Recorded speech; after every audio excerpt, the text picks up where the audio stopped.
ہوا کہ دن بدن اردو سمٹتی گئی اور ایک مخصوص طبقہ یا مسلمانوں کی زبان اس کو بنا دیا گیا.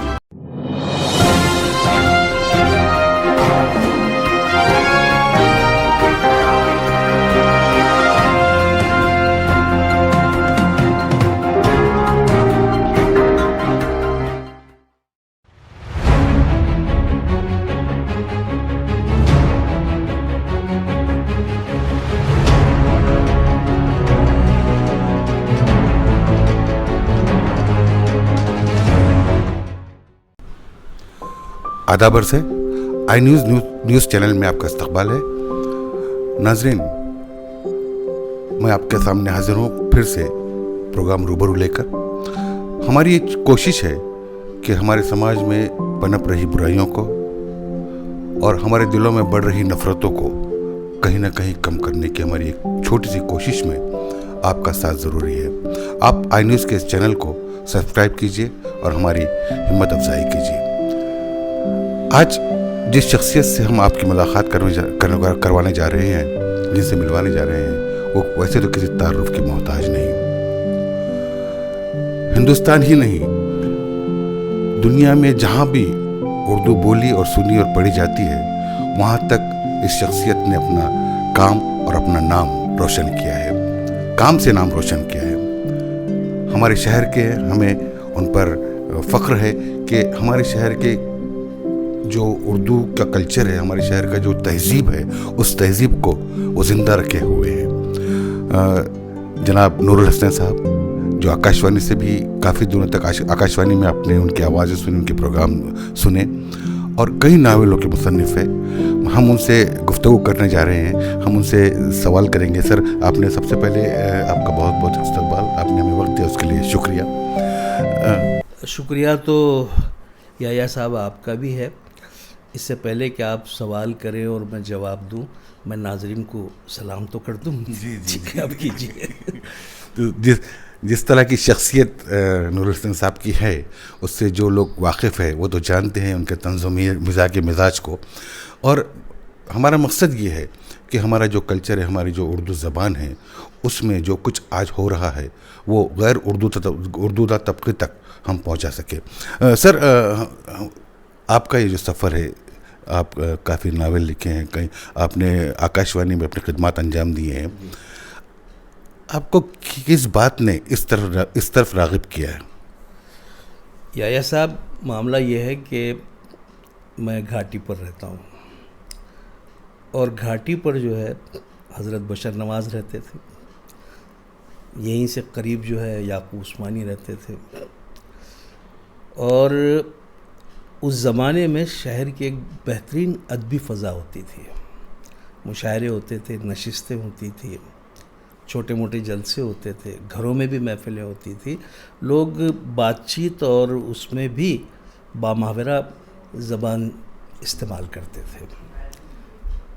تو اس زمانے میں بشر نواز صاحب کا طوطی بولتا تھا. شاید ہی کوئی ایسا شخص ہوگا جو ان کا فین نہیں تھا یا جس کا ان سے ربط نہیں تھا.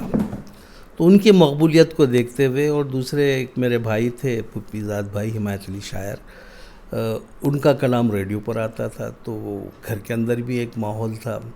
تو یہ ساری چیزوں نے مجھے بھی اکسایا کہ میں بھی کچھ ایسا کام کروں. ظاہر ہے کہ سب سے آسان کام مجھے اس زمانے میں شاعری لگا تھا. تو میں نے شعر کہنے کی کوشش کی، لیکن معلوم ہوا کہ جو چیز آسان نظر آتی وہ آسان نہیں ہوتی، بہت مشکل ہوتی ہے. چنانچہ لگن تو تھی کچھ کرنا ہے، تو میں نثر لکھنے لگا. اور میں نے پھر بچوں کے لیے، ظاہر ہے کہ میری عمر بھی اس وقت وہی تھی، 7ویں جماعت میں پڑھتا تھا، بچوں کے لیے کہانیاں لکھنا شروع کیا. اور میری پہلی کہانی تھی، جس کا کہانی تو یاد نہیں رہی اب، لیکن اس کا عنوان یاد ہے کہ وہ عنوان تھا انسانیت. اور یہ بامبے سے ایک اخبار نکلتا تھا، ہندوستان. پہلے اخباروں میں بچوں کے صفحے بھی ہوتے تھے، اور وہ بچوں ہی سے پر کیے جاتے تھے، بڑے لوگ نہیں لکھتے تھے اس میں. تو اس میں وہ کہانی میری چھپی. ظاہر ہے کہ بہت خوشی ہوئی، بلکہ اتنی خوشی ہوئی کہ آج بڑے سے بڑے میگزین میں چھپنے کے بعد بھی وہ خوشی نہیں ہوتی. تو بس وہاں سے سلسلہ شروع ہوا. پھر کام مطلب وہ بڑھتا گیا. اس کے بعد جب میں نے میٹرک پاس کیا اور میں ایک اسکول میں ٹیچر بھی ہو گیا اس کے فوری بعد, تو پھر میں نے افسانے شروع کیے. تو میری پہلی کہانی پہلا افسانہ جو تھا وہ تھا کالے ہاتھ. کالے ہاتھ یہ دلی سے شائع ہونے والے شمع گروپ کا جو میگزین تھا بانو, اس میں شائع ہوئی. بس پھر وہاں سے اس کے بعد تو مطلب کوئی سلسلہ ہی نہیں رہا. پھر میں مختلف کہانیاں لکھتا رہا, مختلف رسائل میں لکھتا رہا. آکاشوانی سے آپ کا کیسا تھا رابطہ ہوا؟ آکاشوانی سے اس طرح سے ہوا کہ پہلے یہاں پہ تو آکاشوانی تھا نہیں, تو پھر یہاں آکاشوانی کا قیام عمل میں آیا. تو مجھے ڈرامے اور یہ ساری چیزوں کا تو شوق تھا ہی.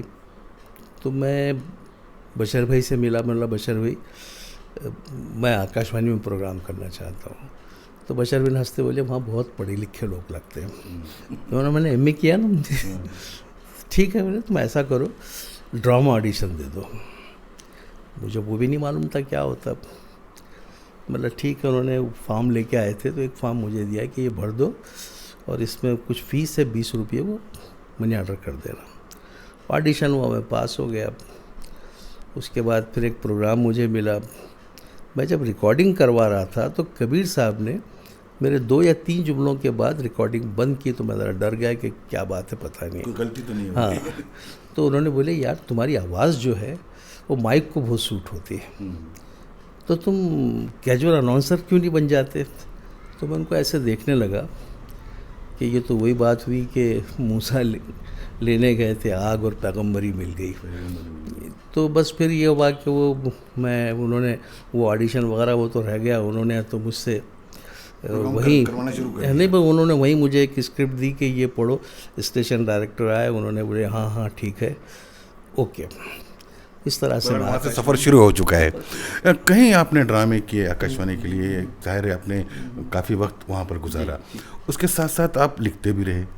آپ کے جملہ ابھی تک جو ناول آ چکے ہیں وہ کتنے ناول ہیں؟ 4 ناول ہیں میرے. پہلا ناول اہنکار ہے. اس کے بعد تقریباً 6, 7, 8 سال تک میں نے کوئی ناول نہیں لکھا, تا وقت کہ میں آکاشوانی سے ریٹائر نہیں ہو گیا.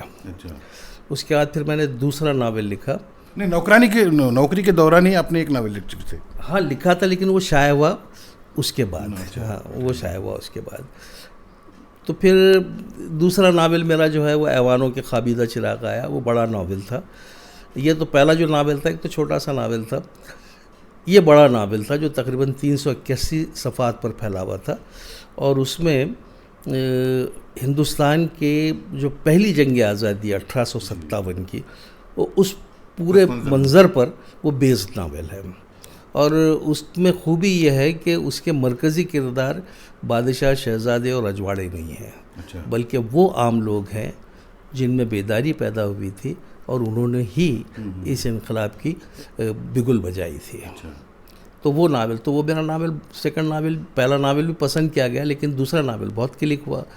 تو پھر ظاہر ہے کہ ایک ہمت اور ایک حوصلہ بھی پیدا ہوا. اب مجھے ایک راستہ مل گیا تھا کہ مجھے وہ ناول لکھنا ہے جو زیادہ اپیل کرتے ہیں, جس میں محنت کرنا پڑے.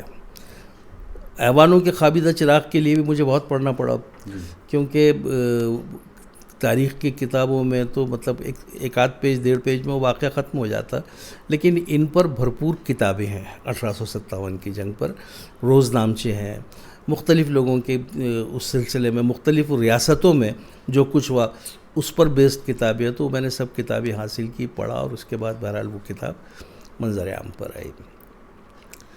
تیسری ناول تک آتے آتے میرے ذہن میں ایک سوال یہ بھی پیدا ہوا تھا کہ کوئی ایسی چیز لکھوں کہ جو سیاسی جبر اور یہ ساری چیزوں سے ہٹ کر ہو, جہاں محبت کی باتیں ہوں. کیونکہ یہ وہ زمانہ تھا, اور آج بھی ادب جو بھی لکھا جا رہا وہ مسائلی ادب ہو گیا ہے نا. کبھی سیاست کا جبر ہے, کبھی روزگار کے مسئلے ہیں, کبھی نفرتیں ہیں, کبھی مذہبی تنگ نظری ہے, یہ ساری باتیں. تو میں چاہتا تھا کہ ان چیزوں سے تو ہم روز جوجھ ہی رہے ہیں, تو میں عوام کے لیے, اپنے قاری کے لیے کوئی ایک ایسا ناول دوں جس سے وہ کچھ دیر کے لیے لطف اور انبساط اٹھا سکے. تو پھر میں نے تیسری ناول میری آئی چاند ہم سے باتیں کرتا ہے. اس کا موضوع عشق ہے اور یہ جو ہے 500 قبل مسیح سے شروع ہوتا اور 20ویں صدی کی پہلی دہائی پر آ کے ختم ہوتا ہے. یعنی اس کا بہت بڑا کینوس ہے اور ظاہر ہے کہ خورۃ العین حیدر کے بعد اگر کسی نے اتنے بڑے کینوس کو کور کیا تو شاید میرا ہی ناول تھا. تو وہ ناول بہت پسند کیا گیا کیونکہ اس کا موضوع عشق تھا اور میں نے ناول کا جو فارم ہے جس میں ایک ہی کہانی ہوتی ہے میں نے اس فارمیٹ کو بھی توڑا اور ایک ناول میں کئی کہانیاں ہیں اور ان کو مربوط کرنے کے لیے میں نے عشق اور چاند کو کردار بنایا اور وہی ہے تو یہ ساری کہانیوں کو لے کے آگے تک جاتے ہیں. اس کے بعد آج تک پہنچتا ہے اور یہ ہے کہ عشق اب کس درجے میں ہے, یہ اس کا احوال ہے. تو کس درجے میں پایا آپ نے عشق؟ بھائی وہ معیار تو ختم ہو گئے. پہلے جو جان لینے اور جان دینے کی بات ہوتی تھی, جو بغاوت تخت و تاج چھوڑنے کی بات ہوتی تھی, گھردار چھوڑنے کی بات ہوتی تھی, مذہب اور یہ تیاگنے کی بات ہوتی تھی, اب تو عشق نہیں ہے بلکہ اب جو ہے ایک طرح کی لگاؤ, ہوس یہ ہے. پہلا آدمی جب کسی سے عشق کرتا تھا تو ساری زندگی اسی کا ہو کر رہ جاتا تھا, چاہے کامیاب ہو چاہے ناکام ہو. لیکن اب تو یہ کہ تو نہیں اور صحیح اور نہیں اور صحیح اور نہیں اور صحیح, ایسا معاملہ ہے. اور اب عشق جو ہے, پہلا عشق تو ایک نظر میں ہوتا تھا, کیوں ہوتا تھا کیسے ہوتا تو سمجھ میں بھی نہیں آتا تھا. اب تو پوری مارکیٹنگ کی جاتی کہ اگر لڑکا ہے تو وہ سوچتا ہے کہ لڑکی کا اسٹیٹس کیا ہے, اس کی جائیداد کتنی ہے, مجھے کچھ ملے گا کیا, فلاں ہوگا کیا. اور لڑکی بھی اگر ہے تو وہ بھی یہ سوچتی کہ بھئی جس کے پلے باندھنا ہے تو وہ ہے کیا, اس کا اتنا مطلب اسٹیٹس ہے, مٹریلائز. اب جو ہے مادیت کی طرف ہم آ گئے ہیں. پہلے مادیت نہیں تھا, وہ تصور بھی نہیں تھا, ہاں ایموشنز تھے اور محل اور یہ وہ اس کا بھی چکر نہیں تھا. لوگ جھونپڑیوں میں رہ کے بھی خوشحال زندگی گزار لیتے تھے, ہنسی خوشی سے گزار لیتے تھے. تو بہرحال یہ ناول آیا اور میرا یہ ناول سب سے زیادہ کلک ہوا, بہت زیادہ پسند, کافی دنیا میں اس کو پسند کیا گیا. ایسا کہا جاتا ہے کہ ہر رائٹر کے پیچھے کوئی نہ کوئی ایک عورت ہوتی ہے. جو عشق کرتا ہے وہ اچھا لکھ بھی سکتا ہے, چاہے وہ ناکام ہو تو زیادہ اچھا لکھتا ہے. دیکھیے یہ بات تو آپ نے کیا بولوں میں کہ آپ دل کے تار چھیڑ رہے ہیں. دیکھیے جو آدمی فنون لطیفہ کا عاشق ہوتا ہے نا, تو کہیں نہ کہیں اس میں جمالیات ہوتی ہے, جمالیات سے دلچسپی ہوتی ہے. یہی جمالیات اپنی نوجوانی میں یا اس عمر میں اس سے عشق بھی کرواتی ہے. تو آپ کا بھائی بھی اس سے گزرا, پسند کی شادی کیا تھا, تو یہ ساری چیزیں تو تھیں اور ہوتی ہے. یہ آپ یہ دیکھیں گے کئی ایسی 20 مثالیں, میں نام نہیں لیتا ہوں کیونکہ سبھی لوگ جانتے ہیں کہ اکثر شعراء, ادبا, فنکار یہ لوگ اپنی مرضی ہی سے جیتے ہیں اور اپنی مرضی سے اپنا پارٹنر چنتے بھی ہیں. تو یہ سب بھی ہوا. بہرحال اس کے بعد میں چوتھے ناول پر آیا. تو اب یہ ناول میں یہ تھوڑا مشکل میرا سبجیکٹ میں نے, چوتھے ناول سے پہلے میں آپ سے یہ پوچھنا چاہتا ہوں, اس ناول کا جو آپ نے بتایا, جس طرح بتایا کہ کافی مشکل اس کا سبجیکٹ تھا اور اس ناول کے لیے آپ کو کافی سارے اعزازات بھی دیے گئے ہیں, وہ کیا ہے اور کس طرح؟ دیکھیے چاند ہم سے باتیں کرتا ہے پہ مجھے اتر پردیش اکیڈمی نے فکشن ایوارڈ دیا, جو بڑا ایوارڈ مانا جاتا ہے. اس کے بعد بہار اردو اکیڈمی نے بھی مجھے فکشن ایوارڈ دیا. اس کے بعد مہاراشٹر اسٹیٹ اردو اکیڈمی نے بھی مجھے ایوارڈ دیا اس کے بارے میں. اور یہ سلسلہ دراز ہوتے گیا, بلکہ میری مقبولیت بڑھی تو مجھے پھر میرٹھ یونیورسٹی جو ہے وہ ہر سال ایک قومی ایوارڈ دیتی ہے. تو 2017 میں وہ قومی ایوارڈ میرے حصے میں آیا. اس کے بعد یہ مطلب یہ انعامات پھر آنا شروع ہو گئے, تبصرے شروع ہو گئے, تعریفیں شروع ہو گئی, مختلف شہروں میں آنا جانا پڑنے لگا اور پھر لوگ اس ناول پہ ہی زیادہ باتیں کرنے لگے. یہ ساری چیزیں ہوتی رہی. تو انعامات اور اعزازات کے لیے تو آدمی لکھتا بھی نہیں ہے, آدمی لکھتا ہے اپنی تسلی کے لیے. لیکن اگر اس لکھائی کا اعتراف ہوتا ہے تو ظاہر ہے کہ وہ خوشی ہوتی ہے. اور یہ انعام اعزاز جو ملتے ہیں یہ کسی ایک فنکار کو نہیں ملتے, بلکہ اس کے پورے علاقے کے لیے وہ تصور کیے جاتے ہیں. کیونکہ کسی بھی فنکار کی تعمیر میں اس کے علاقے کا بہت بڑا ہاتھ ہوتا ہے. وہی وہ لوگ ہوتے ہیں جو اس کی ہمت افزائی کرتے ہیں یا اس کا دل توڑتے ہیں یا اس پہ طنز کرتے ہیں یا اس کو پسند کرتے ہیں، وہ جو ساری منزلوں سے وہ گزرتا ہے تو وہ اسی وجہ سے گزرتا ہے کہ وہ جس علاقے میں رہتا ہے وہ علاقہ بہرحال اس کی ہر طرح سے پرورش کرتا ہے، ہاں اس کے ذہن سازی کرتا ہے.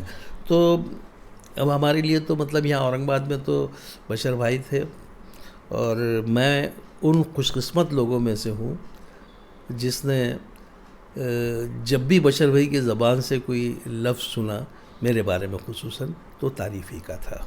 یعنی جب میں اخباروں میں مزاح لکھ رہا تھا تب بھی انہوں نے کہا تھا کہ اس کے پاس مزاح کی حس ہے، اور مزاح کی حس ہونا ہی بہت بڑی بات ہے مزاح لکھنے کے لیے.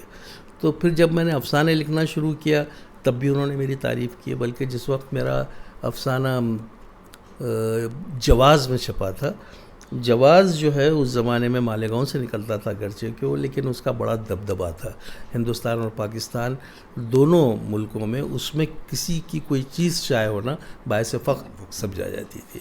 تو جب میرا اس میں پہلا افسانہ چھپا بازیگر، تو بشر بھائی نے تقریباً 1.5 پیج کا خط لکھے تھے اس کے مدیر کو جو میری تعریف میں تھا. تو اصل میں یہ جو ہمتیں دلانے والی بات ہوتی ہے نا، یہ آدمی کو انسپائر کرتی ہے اور خوب سے خوب تر لکھنے کی ترغیب بھی دیتی ہے. نہیں، ہم ناول کے چوتھے ناول کے جو سبجیکٹ ہے اس پر تھوڑا سا کچھ بتائیے، اور جو کویت اور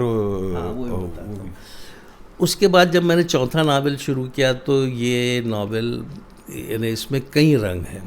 جیسے اس میں نے حال، ماضی قریب اور ماضی بعید، یہ تینوں احوال اس کے اندر ہے. اس کے ساتھ ساتھ میں اپنے خاندان کی تاریخ بھی لکھنا چاہتا تھا کہ میرا خاندان جو ہے وہ خجند سے ہجرت کر کے ہندوستان آیا تھا، یعنی لاہور آیا، وہاں سے ہوتے ہوتے وہ مہاراشٹر میں آیا اس طرح سے. تو میں وہ ساری وہ چیزیں بھی لکھنا چاہتا تھا. اور آج جس دور سے خصوصاً مسلمان گزر رہے ہیں، جس میں وہ ساری چیزیں ہیں، اور پورا ملک بھی جس قسم کے حالات سے گزر رہا ہے کہ دن بہ دن ہماری معیشت تباہ ہو رہی ہے، دن بہ دن ہے تو دوریاں بڑھ رہی ہیں، میں وہ ساری دوریوں کی وجہ بھی اور اس کو کس طرح پاٹا جا سکتا ہے وہ سب چیزیں میرے ذہن میں تھی. تو یہ ناول 3 مطلب ادوار کو ایک ساتھ، تاریخ بھی ہے اس میں، یہ بھی ہے، وہ سب چیزوں کو لے کے وہ چلتا رہا. اور اس کی لوگوں کو پسند بھی اس لیے آیا کہ اس میں کئی گیپ محسوس نہیں ہوتا. میں ابھی ماضی بعید میں چلا جاتا ہوں، وہیں سے فوری ماضی قریب میں آتا ہوں، اور پھر اچانک ایک دم ہے تو اس کے اوپر آ جاتا ہوں. یہ تو خوبی کے لیے آپ جانے جاتے ہیں. تو یہ ہے بہرحال. تو یہ اس طرح سے یہ ناول ہوا. اب ظاہر ہے چوتھے ناول تک آتے آتے میری شہرت جو ہے بہت زیادہ مطلب ہو چکی تھی. اس کے بعد ہے تو اب نظریں بھی میری طرف تھی، لوگوں کی تعریفیں بھی ہونے لگی تھی. تو پھر دوحہ قطر کا ایک انٹرنیشنل ایوارڈ ہے جو بزم فروغ ادب دیتی ہے. 24 برسوں سے وہ یہ کام کر رہے ہیں، اور اردو کے لیے ایک بہت بڑا ایوارڈ مانا جاتا ہے یہ، کیونکہ اس سے بڑا ایوارڈ پھر اردو کے لیے اور کوئی نہیں ہے. تو اس میں انعام کی رقم 1.5 لاکھ ہوتی ہے، ایک گولڈ میڈل ہوتا ہے. اس کے علاوہ وہ پروگرام دوحہ قطر میں ہوتا ہے، آپ کو بڑی عزت کے ساتھ بلایا جاتا ہے. ہاں، جانے والے وہاں ہوتے ہیں. ہاں، تو اس میں 2 آدمی چنتے ہیں، ایک پورے ہندوستان سے ایک اور پورے پاکستان سے ایک. اس کے لیے باضابطہ جیوری مقرر ہوتی ہے جو سال بھر وہ ساری چیزوں کا مشاہدہ کرتے رہتی ہے اور آخر کسی ایک پہ ٹھہرتی ہے. 3-4 لوگ کچھ آتے ہیں ذہن میں، لسٹ بنتی ہوگی اور اس میں سے کسی ایک کا انتخاب ہوتا ہے. تو یہ بہرحال اللہ کو مجھے نوازنا تھا. تو دوحہ قطر کا ہماری چینل کی طرف سے آپ کو بہت بہت مبارکباد. اور ہم امید کرتے ہیں کہ اس طرح کے جو آپ کے ناولس ہیں، آپ کی جو کہانیاں ہیں، آپ کے دماغ میں جو کچھ ہے، اللہ آپ کو صحت کے ساتھ وہ سارا چیزیں کرنے کا موقع دے. اور سر، اگر ہم حال کی بات کریں، وقت کم ہے، میں چلتی بات کرتا ہوں کہ آپ کے جو ہم اثر ہے آج ہم اس دکن میں دیکھیں گے یا ہندوستان میں دیکھیں گے، وہ جس طرح سے کام کر رہے ہیں، کیا آپ اس سے مطمئن ہیں، یا وہ جس طرح وہ کام کر رہے ہیں اس سے ادب کے لیے کوئی فائدہ مند، ادب کو کوئی فائدہ ہونے والا ہے؟ دیکھیے، ادب کا سفر نہ فائدے کا ہے نہ نقصان کا ہے، یہ ایک شوق ہے. اور ادب جو ہے کبھی بھی آنکھ بند کر کے نہیں بیٹھتا.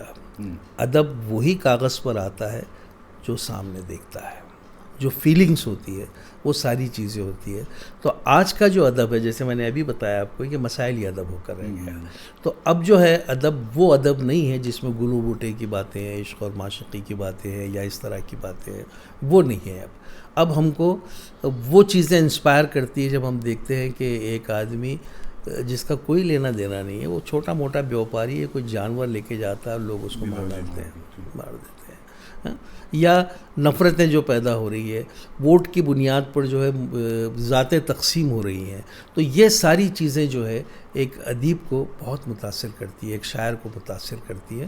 اور آج جو ادب لکھا جا رہا ہے میکزیمم آپ دیکھیں گے کہ وہ اسی چیزوں کے اطراف ہے.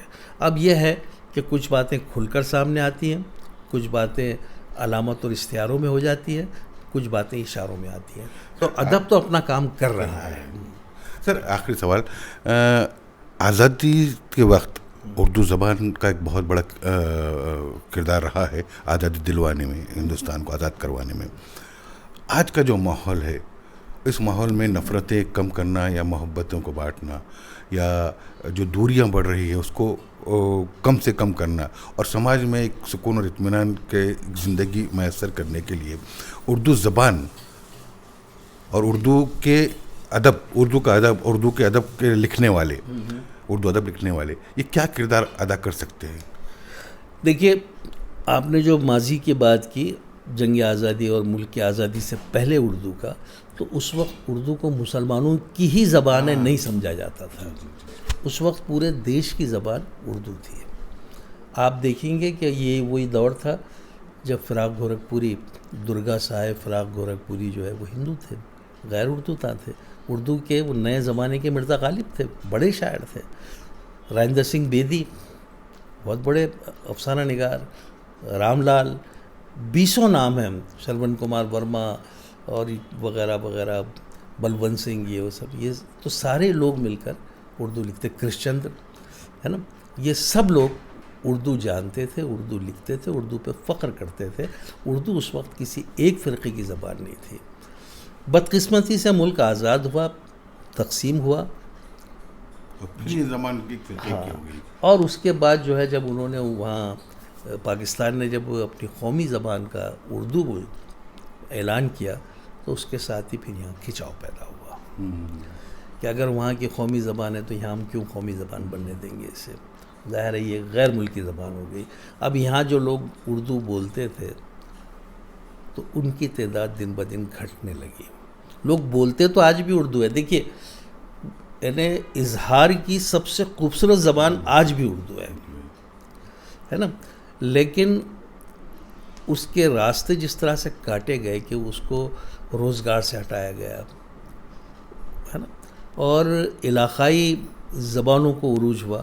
علاقائی زبانوں کو عروج ہونا چاہیے, میں اس کا مخالف نہیں ہوں, لیکن جو ایک زبان پوری طرح آباد تھی, جس نے جنگ آزادی میں دلوں کو جوڑا, جس نے انقلاب زندہ باد کا نعرہ جو ہے وہ اسی نے دیا, جتنے ترانے اور یہ کچھ لکھے گئے وہ اردو میں لکھے گئے ہے نا, تو اس زبان کی کم سے کم عزت ہی کی جاتی اور اس کا وقار ہی بحال رکھا جاتا. قومی زبان ہونے دیجیے, کوئی بھی اس کو دوسری زبان بنا دیتے, لیکن اس کے ساتھ سوتیلا سلوک نہ ہوتا. وہ ہوا تو نتیجہ یہ ہوا کہ دن بدن اردو سمٹتی گئی اور ایک مخصوص طبقہ یا مسلمانوں کی زبان اس کو بنا دیا گیا, جو آج بھی نہیں ہے.